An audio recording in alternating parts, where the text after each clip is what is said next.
नहमदुहु व नुसल्ली अला रसूलिहिल करीम व अला आलिहि तय्यिबीन व ताहिरीन अजमाइन अम्मा बाद फ़क़द क़ाल अल्लाहु तआला फ़ी कलामिहिल मजीद बिस्मिल्लाहिर रहमानिर रहीम इन्नमा युरीदुल्लाहु लियुज़हिबा अन्कुमुर रिज्सा अहलल बैति व युतहिराकुम तत्हीरा।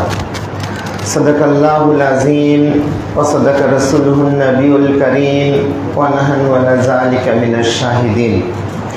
बख़िदमते अल-गौस इब्निल गौस शेखना सय्यदना इमामना व मौलाना मौला सकलैन मुर्शिद बरहक रहनुमाए शरीयत व रहनुमाए तरीक़त हादिए दीन व मिल्लत इमाम अहले सुन्नत मारिफत कश्फ करामत सय्यदी व सनदी कुतुबुल औलिया गौसे ज़मान सज्जद नशीन हुजूर पाक किबला व काबा ছোট हुजूर पाक किबला व काबा মহাপবিত্র কদম মোবারকে সিজদার্জি করে আজ দুই নূর দুই জামানার শাহেনশাহ কুতুবে রব্বানি পাক এবং সানি মওলা পাক পর্দা হুজুর পাকের এই মহাপবিত্র ওরস শরীফে আমরা গুনাহগার বান্দা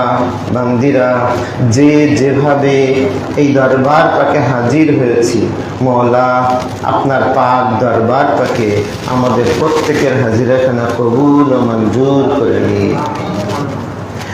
আসসালামু আলাইকুম ওয়া রাহমাতুল্লাহি ওয়া বারাকাতুহু।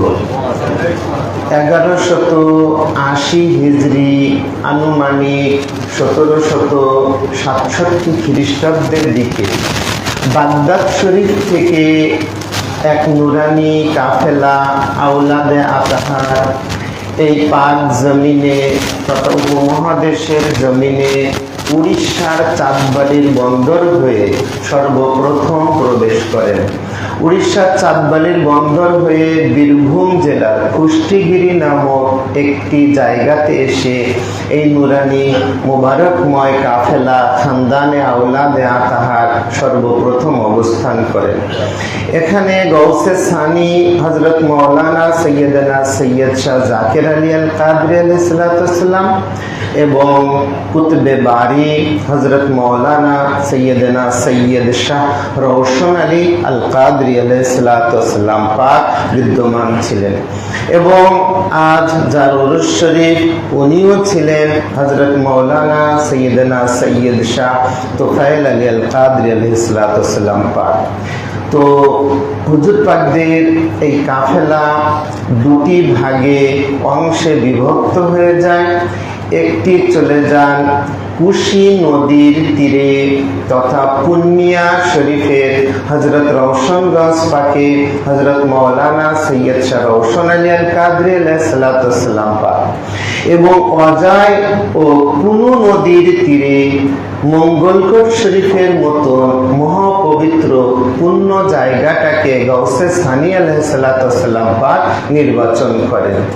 যখন চলে আসেন তখন সাথে করে ওনার ভ্রাতুস পুত্র এবং জামাতা সজ্জদ নশীন হুজুর পাক হযরত সৈয়দ শাহ তোফায়েল আলী আল কাদরি আলাইহিস সালাম পাককেও সাথে করে মঙ্গলকোট শরীফে গৌসে সানি আলাইহিস সালাম পাক তাশরীফ নেন। এই গ্রামে তিনি অবস্থান করতেন। গৌসে সানি আলাইহিস সালাম পাক কাদরিয়া তরিকা আহলে বাইত পাক খানদানে আওলাদে আতাহার হুজুরে গৌসে পাকের এই মহান তরিকার তিনি প্রচার করতে লাগলেন। বাংলা, বিহার, উড়িষ্যার মধ্যে তিনি এই মহান পতাকা উড্ডীয়মান করেন। এর ফলে অনেক লোক দূর দূরান্ত থেকে মঙ্গলকোট শরীফে সমবেত হতো এবং মঙ্গলকোট শরীফে হুজুর পাকের সান্নিধ্য লাভ করতেন। হুজুর পাক ওনাদেরকে বিভিন্ন প্রশ্নের উত্তর দিতেন। একদিন মসজিদ পাকে মঙ্গলকোট শরীফের মসজিদ পাকে কুতুবে রব্বানি পাক এবং গৌসে সানি আলাইহিস সালাম উপস্থিত ছিলেন। এমন সময় হঠাৎ করে দক্ষিণ পূর্ব কর্ণের দিকে তাকিয়ে গৌসে সানি আলাইহিস সালাম পাক বলছেন, এই দিক থেকে অর্থাৎ মেদিনীপুর শরীফের দিকে তিনি ইশারা করে বললেন যে আমার বংশে মেহের নামক এক নূর অতি শীঘ্রে আগমন করবে। সেই ওনার সাথে আমিরুল মুমিনিন মওলা মুশকিল কুশা হযরত আলী ইবনে আবু তালিবের জিয়ারত হবে এবং হুজুরে গৌসে পাক শাহেনশাহ বাগদাদ পিরানে পীর দস্তগীর শেখ আবু মোহাম্মদ মহিউদ্দিন আব্দুল কাদের জিলানী আলাইহিস সালাম পাকেরও জিয়ারত হবে। উক্ত রজনীতে আরো একটি মহামূল্যবান নূর মুবারক নাজিল হবে, যিনি তরিকার খানদান পাকের মহাসূর্য হিসেবে নাজিল হবে। তিনি হবেন শামসুল কাদরিয়া গগনের সূর্য শাহেনশাহ মওলা পাকে তিনি বেশারাত তিনি সেখানে দিয়েছিলেন।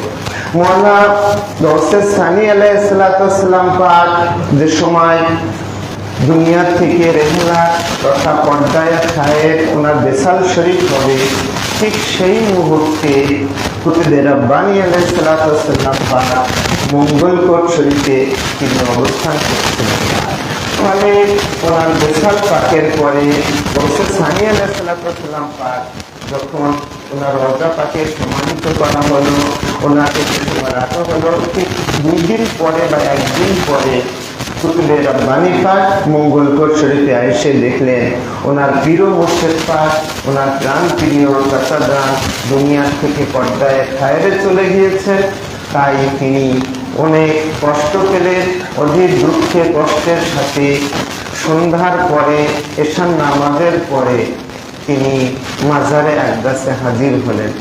মাজার পাকে হাজির হওয়ার পরে কুতুবে রাব্বানী পাক হযরত মাওলানা সাইয়্যিদনা সৈয়দ শতফায়েল আলী আল কাদরি আলাইহিস সালাম পাক তিনি আরজি পেশ করলেন, চাচাজান পীর মুর্শিদ পাক, আপনি দুনিয়া থেকে বিদায় নিয়েছেন, এটা চলে যাওয়ার নিয়ম ছিল, চলে গিয়েছেন, কিন্তু আমি সেই মহামূল্যবান কাদরিয়া তরিকার সেই নিয়ামত, যে নিয়ামত আমাদেরকে পূর্বপুরুষ থেকে হাতে হাতে দেওয়ার কথা, সেই মহামূল্য নিয়ামত থেকে আজ আমি বঞ্চিত। মওলা আপনি মেহেরবানি করেন, আপনি দয়া করেন, সেই নিয়ামত পেতে পাওয়ার জন্য আমি অধীর আগ্রহে এখানে আমি অবস্থান করছি। একথা বলার সাথে গভীর রজনীতে মঙ্গলকোট শরীফ মাজার পাক চত্বর নূরে নূরান্বিত হলো, আলোকিত হয়ে গেল। আসমান এবং জমিনের ওই সোজা করে এক নূর মুবারক বর্ষিত হলো। হঠাৎ করে দেখা গেল রওজা মুবারক থেকে গৌসে সানি আলাইহিস সালাম পাকের রওজা পাক ভাগ হয়ে ওনার মাজার শরীফ থেকে রওজা পাক থেকে গৌসে সানি আলাইহিস সালাম পাক ওনার ডান হাত মোবারক বের করে দিয়ে এভাবে বলছেন, ইয়া ওয়ালাদি হাজা নিয়ামতি, হে আমার সন্তান, এই নাও তুমি তোমার নিয়ামত, বলে রওজা মোবারক থেকে হাত মোবারক তিনি প্রসারিত করলেন। প্রসারিত করার পরে কুতুবে রাব্বানী পাক উক্ত হস্ত মোবারক তিনি চুম্বন করলেন এবং ধারণ করলেন এবং সেই মহামূল্য নিয়ামত তিনি গ্রহণ করলেন। নিয়ামত গ্রহণ করার পরে তিনি সাজ্জাদা শরীফে অধিষ্ঠিত হন। নূরের সেই মুবারক বরকতময় তিনি সেই গ্রহণ দায়িত্ব, ইমামতের দায়িত্ব গ্রহণ করেন। বাংলা, বিহার, উড়িষ্যা এই 3 প্রদেশের তিনি সেই সুলতান ছিলেন, শাহেনশাহ ছিলেন এবং সমগ্র জাহানের যে ইমামত, সেই ইমামত এবং বেলায়েত হুজুর কুতুবে রাব্বানী পাকের সেই প্রচার করছিলেন। প্রচার করতে করতে তিনি একদা এক সময় তিনি হুগলি জেলার পিননগর গ্রামে তিনি অবস্থান করলেন। এই হুগলি জেলার একটা ইতিহাস আছে, সেই ইতিহাসটা হচ্ছে এই হুগলি জেলার হযরত গোলাম আলী আল দেহলভী বলে একজন সৈয়দজাদা, তিনি পীর সাহেব ছিলেন। উনি একজন ছিলেন যিনি মেদিনীপুর শরীফে শাদী করেছিলেন। মেদিনীপুর শরীফে আপনারা জানেন চন্দন শাহ রহমতুল্লাহ আলাইহি বলে একজন মহাপুরুষ ছিলেন। ওনার শাহজাদির সাথে হযরত সৈয়দ শাহ গোলাম আলী আল দেহলভী রহমতুল্লাহ আলাইহির সাথে ওনার শাদী মুবারক হয়। গোলাম আলী আল দেহলভী রহমতুল্লাহ আলাইহি তিনি একজন বিশ্ব পর্যটক ছিলেন। তিনি বাগদাদ শরীফ, কারবালা শরীফ, নজফ শরীফ, মক্কা এবং মদিনা জিয়ারত করে মদিনা শরীফ থেকে উনি আদিষ্ঠিত হন, তথা ওনার প্রতি এই হুকুম আসে যে আল্লাহর বন্ধুদের শহর মেদিনীপুর শরীফে আপনি অতি সত্বর গমন করেন, ওখানে আপনার জন্য কিছু নিয়ামত অবস্থান করছে। তিনি যখন এখানে আসলেন তখন তিনি সাধুরা সাধুদেরকে চিনে, ওলিরা ওলিদেরকে চিনে। তখন চন্দন শাহ রহমতুল্লাহ আলাইহি এই হযরত সৈয়দ শাহ গোলাম আলী আল দেহলভীকে উনি প্রস্তাব দিলেন যে আপনি আমার শাহজাদিকে গ্রহণ করেন, এর মধ্যে আল্লাহ পাকের রহমত ও বরকত নিহিত রয়েছে। কিছুদিন পরে তিনি মেদিনীপুর শরীফ থেকে তিনি হুগলি জেলার তিনি হচ্ছে আপনার ওই পীরনগর গ্রামে তিনি অবস্থান করেন। এই পীরনগর গ্রামে যখন তিনি যান তখন ওই এলাকাটা একটা বিরান ভূমি ছিল, কেউ সেখানে বসবাস করতো না। ওনারই যাওয়ার ফলে ওই এলাকাটা ওনারই নামের অনুসারে পীরের নগর হিসাবে, পীরনগর হিসাবে পরিচিতি লাভ করে। কিছুদিন পরে ওই এলাকার জনবসতি শুরু হয়। কিছুদিন পরে এখান থেকে আপনার মেদিনীপুর শরীফ থেকে এই শাহজাদি পাককে তিনি মাঝি পাককে তিনি ওখানে নিয়ে যান। এখানে ওনাদের অবস্থান হয়, ওনারা সেখানে বসবাস করা শুরু করেন। এই চন্দন শাহ রহমতুল্লাহ আলাইহি এনারই শাহজাদির ঘরে আর একটি আল্লাহ পাক নিয়ামত দেন। সেই নিয়ামতের একটা শাহজাদি পাকের নাম হচ্ছে সৈয়দা নিয়ামাতুন নিসা। ইনি হচ্ছেন পরবর্তীকালে আমাদের মাঝি পাক, উনি হচ্ছেন আমাদের গুরুমা, উনি হচ্ছেন আমাদের পীর মা। তো উনি যে সময় ছোট্ট, অর্থাৎ ওনার 7 থেকে 8 বছর বয়স হবে, ঠিক এরকম একটা বয়স হবে, তখন গোলাম আলী আল দেহলভী তিনি দুনিয়ার থেকে যখন চলে যেতে চাচ্ছেন, ঠিক সেই মুহূর্তে ওনার আরো 3টি সন্তান ছিল অন্য ঘরে। তাদেরকে বললেন যে আপনারা এক এক করে, আমি হয়তো দুনিয়ার থেকে চলে যাব, তা আমার মধ্যে যে ওলিত্ব আছে সেই ওলিত্বটা আপনাদের কাউকে আমি দিয়ে যেতে চাই। এটা আল্লাহ পাকের কুদরত, আল্লাহ পাকের ইশারা। তো প্রথম সন্তানকে বললেন যে আপনি গোসল করে ভালো কাপড় পরে আমার জন্য একটা পান সাজিয়ে নিয়ে আসেন। তো তখন তিনি যখন পানটা সাজিয়ে নিয়ে আসবেন ঘরে, তখন ওনাদের চৌকাঠে বেঁধে ওনার ওই হাতের থেকে কস্তুরিটা পড়ে যায়, পানটাও পড়ে যায়। তখন তিনি বললেন যে দেখেন, আল্লাহ পাকের এটা মর্জি নয় যে আপনার মাঝে এই বিলায়তটা বা অলিত্বটা আপনার মধ্যে ট্রান্সফার হোক। তখন ওনার মেজ পুত্র মধ্যম পুত্রকে এইভাবে বললেন, কিন্তু মধ্যম পুত্রের হাত থেকেও পানটা পড়ে যায়। তারপরে ওনার ছোট সন্তানকেও বললেন, এভাবে ওনার হাত থেকেও পানটা পড়ে যায়। তো 3 সন্তানকে ঘরে রেখে তখন উনি বলছেন যে আল্লাহ পাকের এটা কুদরত, কি বুঝতে পারছি না যে আমার কোন সন্তান আমার এই অলিত্বটাকে ধারণ করতে পারলো না। ঠিক সেই মুহূর্তে সেই মেদিনীপুরে এক শাহজাদি তিনি বারান্দাতে ঘোরাফেরা চলছিলেন। তখন উনি দেখলেন যে আমারও তো আর একটা সন্তান আছে, যদিও তিনি কন্যা সন্তান, কিন্তু ইজ্জত এবং সম্মানের মালিক তো আল্লাহ পাক। তাই একটু আমার শাহজাদিকে একটু বলে দেখি, নিয়ামাতুন নিসাকে বলে দেখি। তখন উনি ওনার শাহজাদিকে ডাকলেন, বললেন মা জননী, তুমি আমার জন্য একটি পান সাজিয়ে নিয়ে আসো। তো পান সাজিয়ে নিয়ে আসলেন। ঠিক ওই নিয়মে উনি সুন্দরভাবে ওনার আব্বার কাছে আসলেন। আসার পরে উনি সেই পান গোলাম আলী আল দেহলভী রহমতুল্লাহ আলাইহি উনি পানটা নিজের মুখে দিলেন এবং কিছু অংশ ওনার শাহজাদির মুখে দিলেন। দেওয়ার পরে আস্তে আস্তে সাথে সাথে ওই ছোট্ট 8 বছর বয়সী ওই শাহজাদের কপালটা নূরান্বিত হয়ে গেল। ঠিক ওনার কপালের দিকে তাকিয়ে গোলাম আলী আল দেহলভী রহমতুল্লাহ যে কথাটা বলেছিলেন সেটা হচ্ছে এই, মা তুমি মহা ঘরের ঘরণী হয়ে মহা অলির মা হও। তখন এই কথা বলার সাথে সাথে ওনার 3 সন্তানদেরকে বললেন যে আপনারা এই শাহজাদিকে খেয়াল করবেন, এনাকে বাহিরে কোনো জায়গায় যাওয়ার দরকার নেই এবং এনার শাদীর জন্য তাড়াহুড়াও করতে যাবেন না, তাড়াহুড়াও করতে যাবেন না। বাগদাদ শরীফ থেকে একজন বাগদাদি শাহজাদা পাক, গওস পাকের খানদান পাক, উনি এখানে আসবেন এবং আমার এই শাহজাদিকে উনি এখান থেকে গ্রহণ করে উনি নিয়ে যাবেন। ঠিক সেই মোতাবেক অনেক দেরি হয়ে গেল। অনেক দিন পরে ওনার অপেক্ষা প্রতীক্ষা করতে করতে করতে করতে ঠিক কোনো একটা শুভ মুহূর্তে কুতুবে রব্বানী পাক তিনি হুগলি জেলার ওই পীরনগর গ্রামে তিনি এসেছিলেন।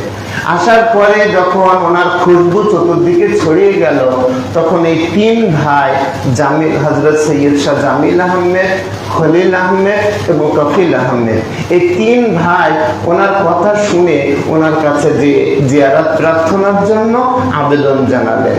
যখন জিয়ারত প্রার্থনার জন্য আবেদন জানালেন, তখন কুতুবে রব্বানী পাক তাদেরকে ঘরে ডেকে নিলেন এবং ডেকে নেওয়ার পরে তিনি সমস্ত কথাগুলো ওনাদের 3 ভাইয়ের মুখ থেকে শুনলেন। শোনার পরে হযরত কুতুবে রব্বানী পাক তিনি বললেন, হ্যাঁ, এটাই হয়তো আল্লাহ পাকের মর্জি আছে, এটাই আল্লাহ পাকের ইচ্ছা আছে। তখন তিনি ওই মাঝি পাককে তিনি গ্রহণ করলেন, কবুল করলেন। কবুল করার পরে উনি তো মখদুম শাহের দরগাতে তথা পীরনগরে থাকবেন না, উনি হয়তো মঙ্গলকোট শরীফে চলে আসবেন। যখন উনি ইরাদা ফরমালেন যে আমি মঙ্গলকোট শরীফের দিকে চলে যাব, ঠিক সেই মুহূর্তে মাঝি পাক তিনি বললেন যে আপনি মঙ্গলকোট শরীফের দিকে যেতে চাচ্ছেন, ঠিক আছে, কিন্তু ওখানে বসত ভিটা এবং আত্মীয় স্বজনের মধ্যে আপনার একটা চাচা ছিলেন, তো উনি ছাড়া তো আর কেউ নেই।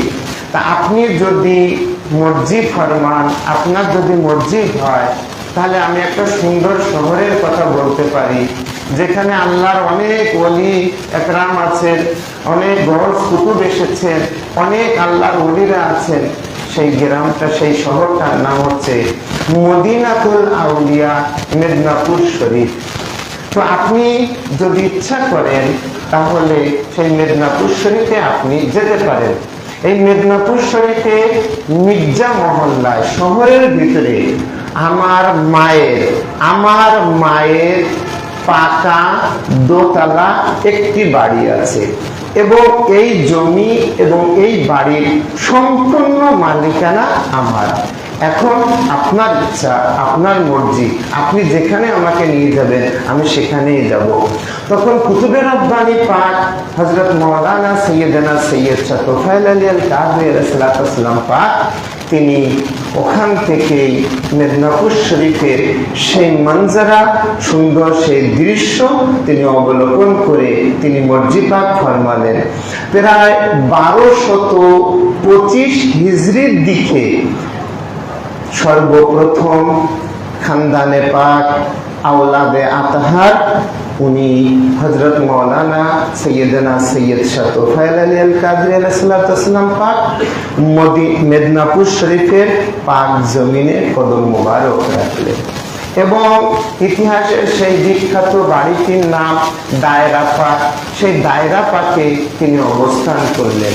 এই দায়রা পাকে আমাদের আকা, আমাদের মওলা, আমাদের শাহেনশাহ আলা হুজুর পাক সর্বপ্রথম তিনি বিলাদাত শরীফ তথা জন্মগ্রহণ করেন। ইতিমধ্যে আলা হুজুর পাক অনেক বড় হয়ে গেলেন। যখন ওনার বয়স মুবারক উমর শরীফ যেন অনেক হয়ে গেল, ওনার মামাদানের সাথে উনি কলকাতাতে অবস্থান করছিলেন।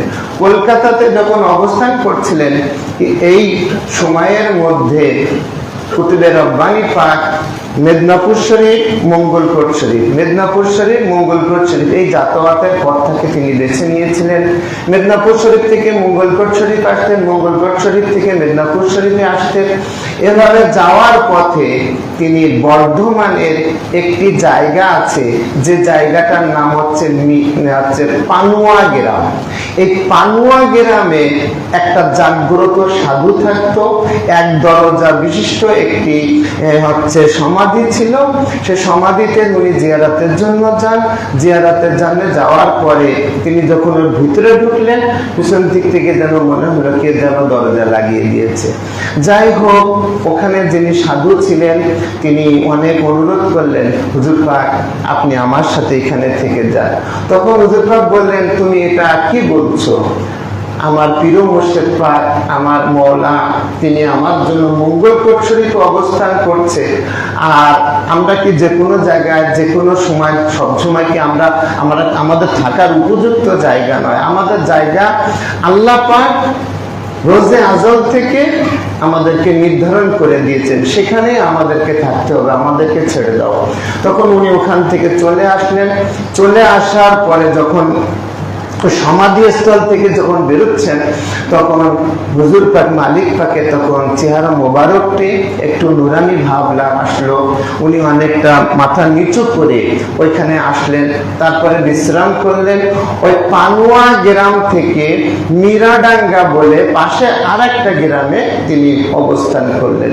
অবস্থান করার পরে আজকের এই দিনে ঠিক সকাল থেকে তিনি বারবার ওনার খাদেমদের কাছে বারবার জিজ্ঞাসা করছিলেন যে ওনার শাহজাদা পাকের কথা, আল্লাহ হুজুর পাকের কথা জিজ্ঞাসা করছিলেন যে উনি এসেছেন কিনা। তখন খাদেমগণ, ওনার সেবকগণ বলছেন যে হুজুর আপনি কোথায় আছেন আর শাহজাদা পাক কোথায় আছেন? ওনার তো জানার কথা নয় যে আপনি এইখানে অবস্থান করছেন।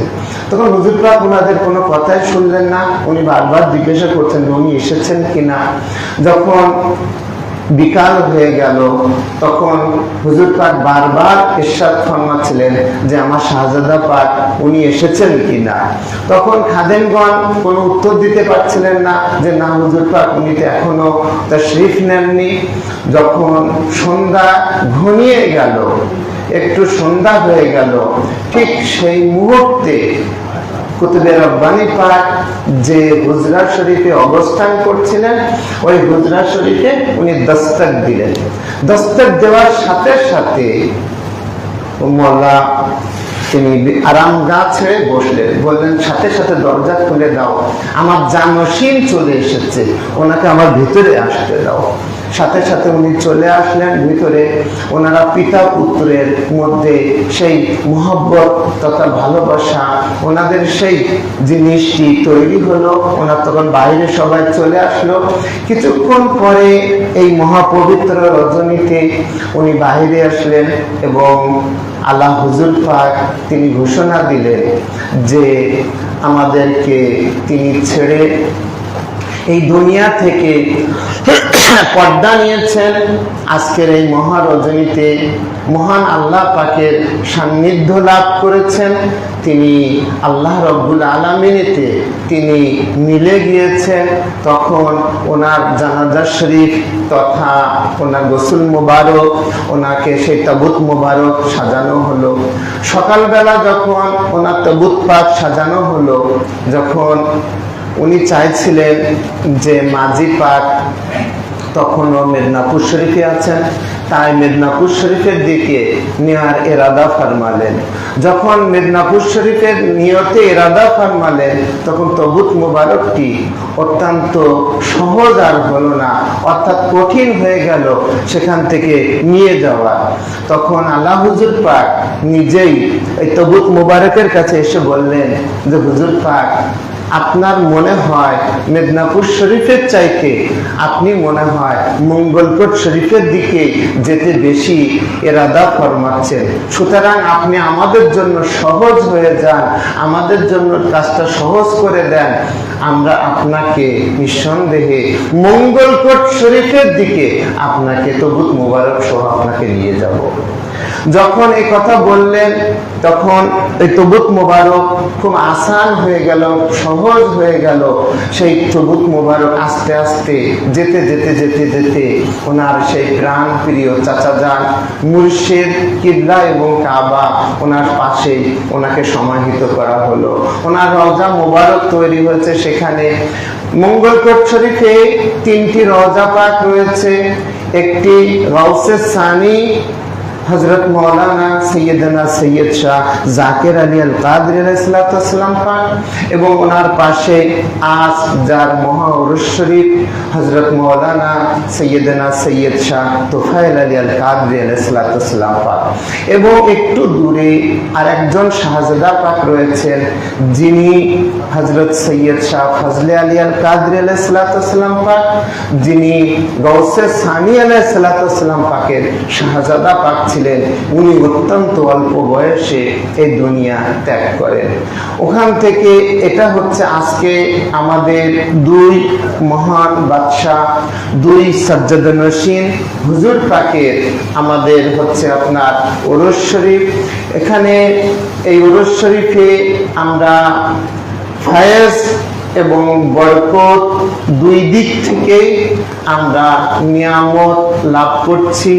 একটা হচ্ছে এই রওশনগঞ্জ শরীফের হযরত পাকের সেজরা পাকে এবং গাউসে সানি আলাইহিস সালাম পাকের সাজ্জাদানশীন বিলায়েত পাকের মহামূল্যবান আর এক নূর হচ্ছে হযরত মাওলানা সৈয়দনা সৈয়দ শাহ মুস্তারশিদ আলী আল কাদরি, যিনি পর্দা হুজুর পাক নামে খ্যাত ছিলেন। ওনাকে পর্দা হুজুর পাক, পর্দা মালিক পাক নামে পরিচিত। ওনার আব্বা হুজুর পাক ছিলেন পীর ও মুর্শিদ পাক হযরত মাওলানা সৈয়দনা সৈয়দ শাহ ইরশাদ আলী আল কাদরি আলাইহিস সালাম পাক। ওনার বিলাদাত শরীফ 22 নম্বর খানকা শরীফে হয়। 22 নম্বর খানকা শরীফে ওনাদের অবস্থান। উনি অত্যন্ত সহজ সরল ভাবে সুন্দরভাবে জীবন যাপন করতেন এবং পীর ও মুর্শিদ পাক ওনাকে অত্যন্ত মহব্বত এবং ভালোবাসতেন। ওনার আরেক বড় ভাই ছিলেন যাকে লাল হুজুর পাক বলা হয়, যিনি অত্যন্ত ছোটবেলায় পর্দা নিয়েছেন। আপনারা জানেন মেদিনীপুর শরীফের যে মওলা পাকের রওজা পাক থেকে নিচের দিকে যে জান্নাতুল বাকির দিকে যাওয়ার প্রথমে যে বড় সবুজ গম্বুজওয়ালা একটি রওজা পাক রয়েছে। এই রওজা পাকটি হচ্ছে পীর ও মুর্শিদ পাকের বড় শাহজাদা পাক হযরত মাওলানা সৈয়দনা সৈয়দ শাহ ইরশাদ আলী আল কাদরি আলাইহিস সালাম পাক। উনি অত্যন্ত ছোটবেলায় পর্দা নিয়েছিলেন। সেই কারণেই পীর ও মুর্শিদ পাক তিনি হুজুর নূর পাক তিনি এই নওহা পাকের মতো এক মহাগ্রন্থ তিনি রচনা করেছেন। পীর ও মুর্শিদ পাক ওনার শোকে ওনার জন্য এই নওহা পাকের কিতাব পাক উনি রচনা করেছেন। অত্যন্ত ছোটবেলায় উনি চলে গিয়েছেন। ওনার জন্য সব সময় বেচেন থাকতেন। এই জন্যই হয়তো পর্দা হুজুর পাককে সবসময় ওনার কাছেই রেখে দিতেন। পর্দা হুজুর পাক হচ্ছে সেই 22 নম্বর খানকা শরীফ থেকে তিনি হাজী মোহাম্মদ মহাসিন স্কয়ারে একটি খানকা শরীফ নির্মাণ করেন, যে খানকা শরীফ আমাদের কাছে একটা মহাপবিত্র জায়গা, যে জায়গাটি হচ্ছে 4 নম্বর হাজী মোহাম্মদ মহাসিন স্কয়ার। এখানে তৈরি করার আগে তিনি তিনি বারবার একথা বলতেন, ভাই কোরবানিতে জন্মেছিলাম নিজেকে কোরবানি করার জন্য। তিনি অত্যন্ত এইভাবে বারবার কথাটা বলতেন। এর মধ্যে হয়তো অনেক গুপ্ত তত্ত্ব রাজ নিহিত রয়েছে। তো পর্দা মালিক পাক মৌলা সানি মৌলা পাক উনি এখান থেকে তিনি হচ্ছে 4 নম্বর খানকা শরীফ নির্মাণের পূর্বে বাংলাদেশ থেকে একজন নামকরা ইঞ্জিনিয়ার গিয়েছিলেন, সাথে আরেকজনও গিয়েছিলেন। যাওয়ার পরে যখন তিনি ডিজাইনটা দেখানোর পরে পর্দা হুজুর পাক তিনি সে ডিজাইনটা দেখে তিনি হাতের ইশারা করে এভাবে দেখিয়ে বললেন, যদি এখানে একটা পিলার না থাকে তাহলে এই সম্পূর্ণ বাড়ির লোডটা কে নিবে? তখন ইঞ্জিনিয়ার দুইজনই খুবই নাম করা, আপনারা তাদের নামও জানেন। তো ওনারা লজ্জিত হলেন, বললেন, হুজুর এত বড় ভুল তো আমাদের হওয়ার কথা নয়। তো যে জিনিসটি হচ্ছে এই, ওনাদেরকে দেখিয়ে দিলেন যে আপনারা যে যাই পড়াশুনো করে, যে যত কিছুই জ্ঞানী হন না কেন, যে যতই কিছু হন না কেন, আওলাদে আতাহার খানদান পাকের কাছে মাথা নত করতেই হবে। তো ওনাদের কাছে তখন যখন এই জিনিসটা বলা হলো, ওনার কাছে বেরিয়ে জিয়ারতের পরে যখন বেরিয়ে আসলেন, তখন ওই ইঞ্জিনিয়ার সাহেব বললেন যে হুজুর কি ইঞ্জিনিয়ারিং করেছে, যে এত বড় একটা ভুল আমাদের হলো অথচ আমরা বুঝতেই পারলাম না। হুজুর পাক তিনি মানুষদেরকে জিয়ারত দিতেন, নির্দিষ্ট টাইমে সমস্ত সব কিছু কাজ সমাধা করতেন। ওনার সেই নিয়মের বাহিরে উনি একটুও যেতেন না। উনি আরবি, উর্দু, ফার্সি তথা সমস্ত জ্ঞানে গুণান্বিত ছিল। যত বড় আলেম হোক, যত বড় আপনার যাই হোক না কেন, ওনাদের সামনে কোনো কিছুই ছিল না। ওনাদের সামনে যখন বিভিন্ন লোকজন আসতো জিয়ারত করার জন্য, জিয়ারত করাটা দেখে অনেক আলেম ওলামা হয়তো তারা তাদের মন্তব্যের জন্য অনেক কিছুই বলতো। যখন বলতো যে এখানে এত লোক ভিড় করে কেন, এত লোক জিয়ারত করে কেন, তাই হয়তো তারা কিছু লোক দল বেঁধে একসাথে অনেক আলেম ওলামা একবার পর্দা মালিক পাকের সামনে আসলেন। মালিক পাক তাদের জিয়ারত দিলেন। জিয়ারত দানের নিমিত্তে যখন তারা কিছু বলতে চাইবেন, তার পূর্বেই মালিক পাক তাদের কিছু প্রশ্ন করলেন, সওয়াল করলেন। যখন প্রশ্ন করলেন, তখন ওখানে যতগুলো আলেম ওলামা ছিল মাথাটা নত করে বলছেন যে এসব কথা ছেড়ে দেন না, আমাদের তো এখন কিতাব দেখতে হবে, আমরা কিতাব দেখে আপনাদেরকে জানাবো। এই বলে তারা বাহানা করে ওখান থেকে ওরা তাড়াতাড়ি করে চলে এসেছিল। একটা জিনিস মনে রাখবেন, হার জামানাতে আলী থেকে যায়। এই আলী কখনো মুর্শিদ আলী হিসাবে আসে, কখনো এরশাদ আলী হিসাবে আসে, কখনো মুস্তারশিদ আলী হিসাবে আসে, কখনো রশিদ আলী হিসেবে আসে। ওনাদের চেহারা বদলায় কিন্তু সিফাত এবং জাত বদলায় না। ওনারা যেটা পূর্বেও ছিলেন, এখনো আছেন, সেই সময়ে থাকবেন। কেউ হয়তো তলোয়ার নিয়ে যুদ্ধ করাটাকে জিহাদ মনে করে, কেউ হয়তো কলমের কালি দ্বারা জিহাদ মনে করে, কেউ অনেক কিছু দিয়ে ওনারা সেটাই পালন করে থাকেন। তো যাই হোক, পর্দা মালিক পাক উনি ওনার জামানাতে এত বেশি কারামত পাক, এত বেশি কুদরত দেখিয়েছেন, যা ওনাদের খানদান পাকে অত্যন্ত তাজিমের সাথে, আদবের সাথে সেগুলো বর্ণনা করা হয়েছে। ওনার 3 আওলাদে আতাহার, বড় হুজুর পাক কিবলা ও কাবা, মেজ হুজুর পাক কিবলা ও কাবা, তিনি অত্যন্ত অনেক আগেই তিনি পর্দা নিয়েছিলেন।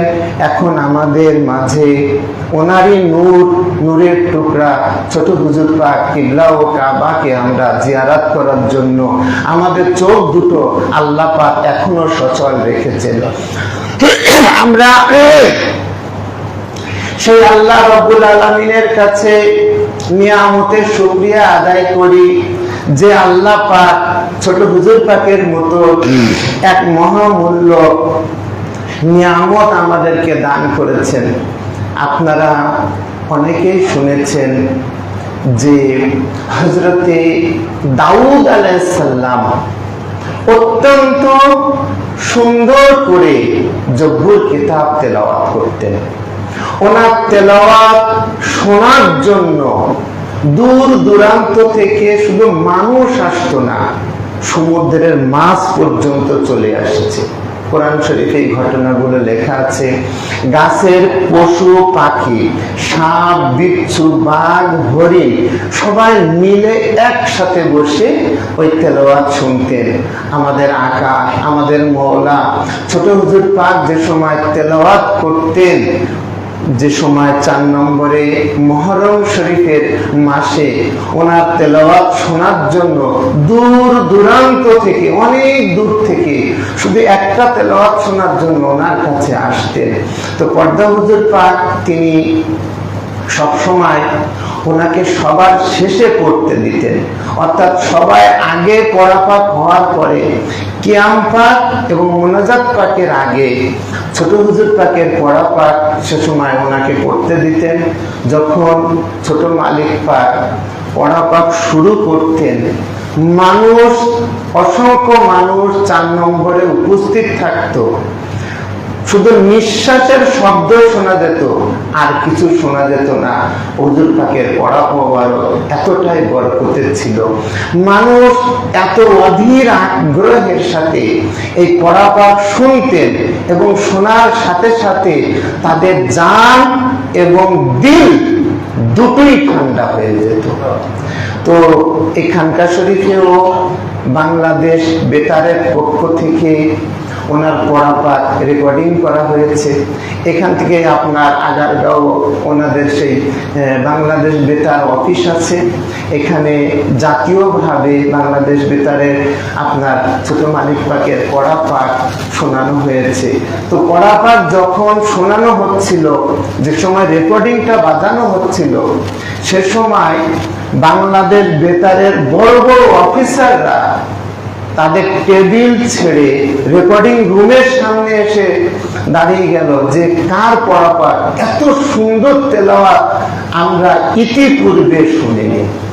তো আল্লাহ রাব্বুল আলামিন সত্যি কথা বলতে কোনো না কোনো নবীর, কোনো না কোনো আম্বিয়া, কোনো একটা সিফত এই খানদান পাকদের মধ্যে রেখে দেয় আল্লাহ পাকের কুদরত থেকে বাঁচানোর জন্য।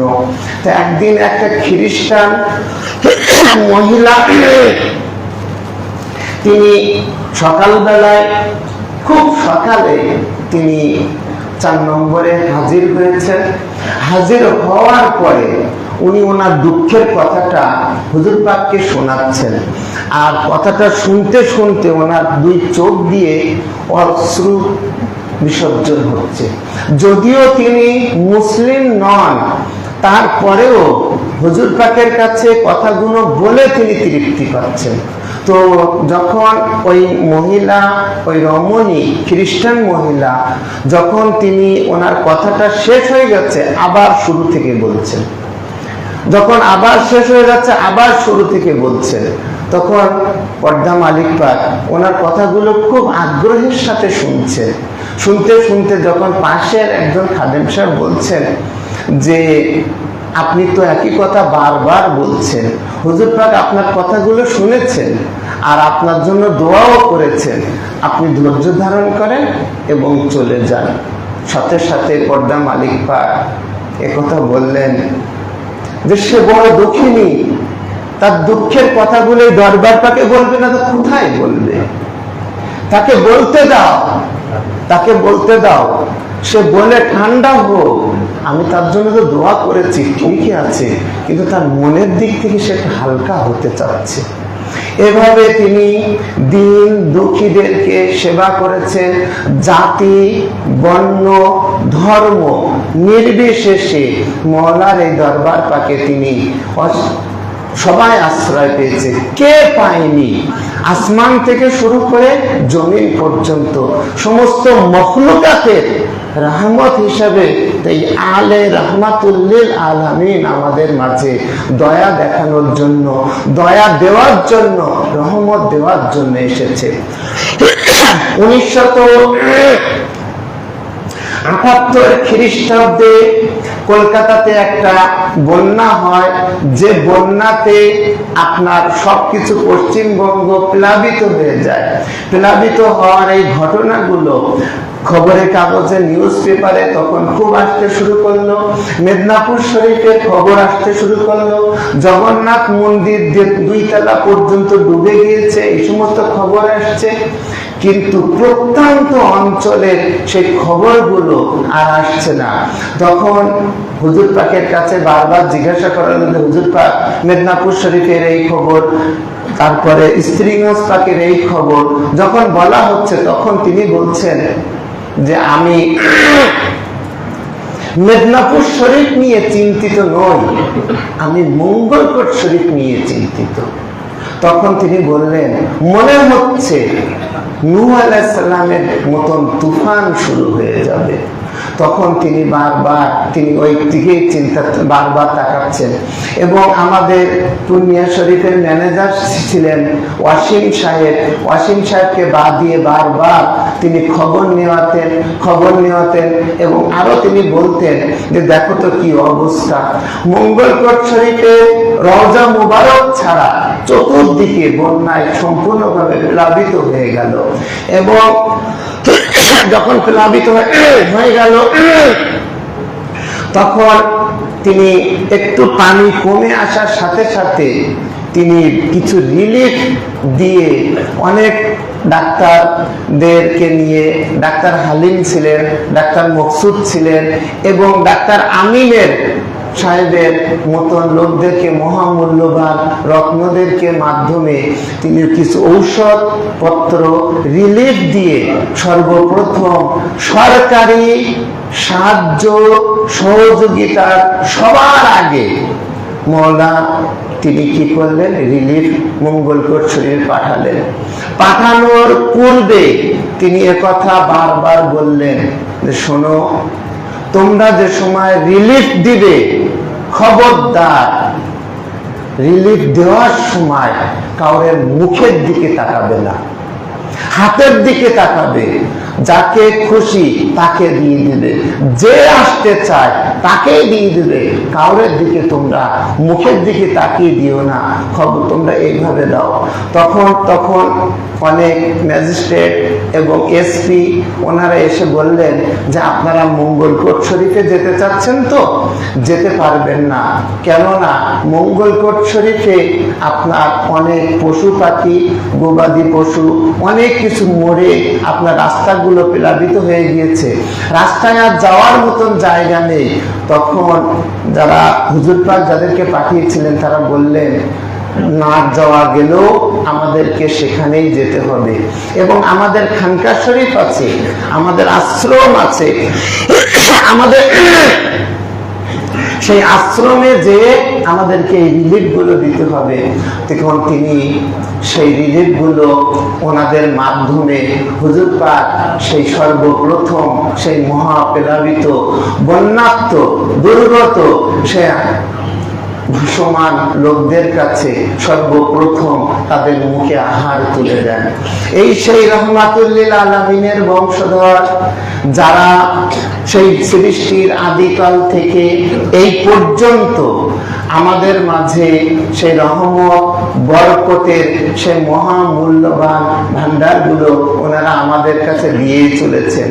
হাউজে কাউসার, সেই কাউসারের নিয়ামত, অফুরন্ত নিয়ামতের কথা সত্যি আমরা শুনেছি, কিন্তু আমরা যখন ওনাদের কুদরতি চেহারা মোবারকের দিকে তাকাই তখন আমরা বুঝতে পারি যে এটা কি নূর মুবারক।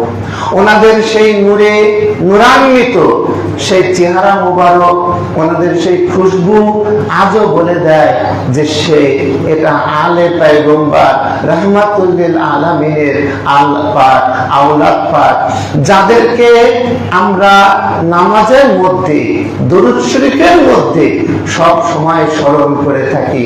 তো আজ সেই মহাপবিত্র কুতুবে রব্বানি হযরত মাওলানা সৈয়দনা সৈয়দ শাহ তোফায়েল আলী আল কাদরি আলাইহিস সালাতু ওয়াস সালাম পাক এবং পর্দা মালিক পাক হযরত মাওলানা সৈয়দনা সৈয়দ শাহ মুস্তারশিদ আলী আল কাদরি আলাইহিস সালাম পাকের মহাপবিত্র এই ওরস শরীফে আমরা গুনাহগার বান্দারা এতটুকুই নিবেদন করছি, মওলা আপনার পাক দরবার পাকে আমাদেরকে নকরি করার মতন, নকর হিসাবে থাকার মতন একটু তৌফিক দেন, যেন আমরা কিয়ামত পর্যন্ত আপনাদের আওলাদ পাকদের গোলামি করতে পারি।